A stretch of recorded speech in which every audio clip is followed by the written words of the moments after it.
আসসালামু আলাইকুম ওয়া রাহমাতুল্লাহি ওয়া বারাকাতুহু। অন্যান্য প্রোগ্রামের পাশাপাশি আমাদের বছরব্যাপী আরবি ভাষা সাহিত্য কোর্সেও ভর্তি সমান তালে চলমান। এক বছরে আমরা যত কিছু পড়বো তার সবকিছুই লিখিত আছে এবং সিলেবাসও আছে। সিলেবাসের বাইরেও আমরা আরো অনেক কিছু পড়াবো যেগুলো সিলেবাসে অন্তর্ভুক্ত করা সম্ভব হয় না। তার মধ্যে একটা হচ্ছে এই মিডিয়া আরবি। এই মিডিয়া আরবি গুলো আপনারা দেখেছেন যে আমরা ফেসবুক পেজে মাঝে মধ্যে একটা দুইটা পাবলিশ করি।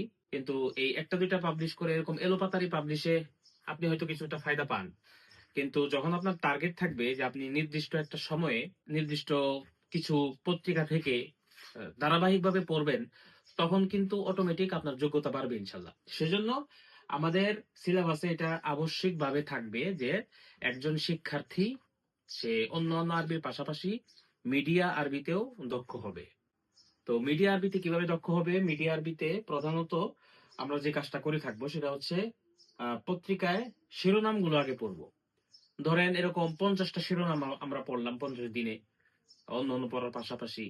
এরপরে একটা সংবাদ ধরবো, সেই সংবাদের পুরোটা বিস্তারিত আমরা পড়বো। যেমন এখানে আছে ট্রাম্প ওয়াদা, ট্রাম্প প্রতিশ্রুতি দিয়েছে বিইনহাই হুরুবি আমেরিকা, আমেরিকার যুদ্ধ সমাপ্তির। এটা তো স্বাভাবিক অনুবাদের ভাষা, বইয়ের ভাষা। পত্রিকার ভাষা আর একটু উন্নত হয়, আর একটু ভিন্ন ধরনের হয়।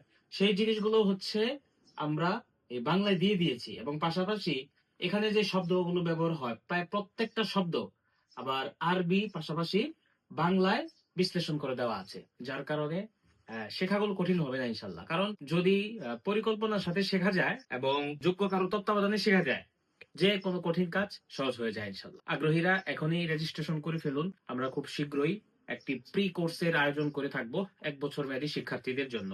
এই বিশেষ প্রি ট্রেনিং এ অংশগ্রহণ করতে হলে আপনাকে আগেই এই কোর্সে যুক্ত হতে হবে। আসসালামু আলাইকুম।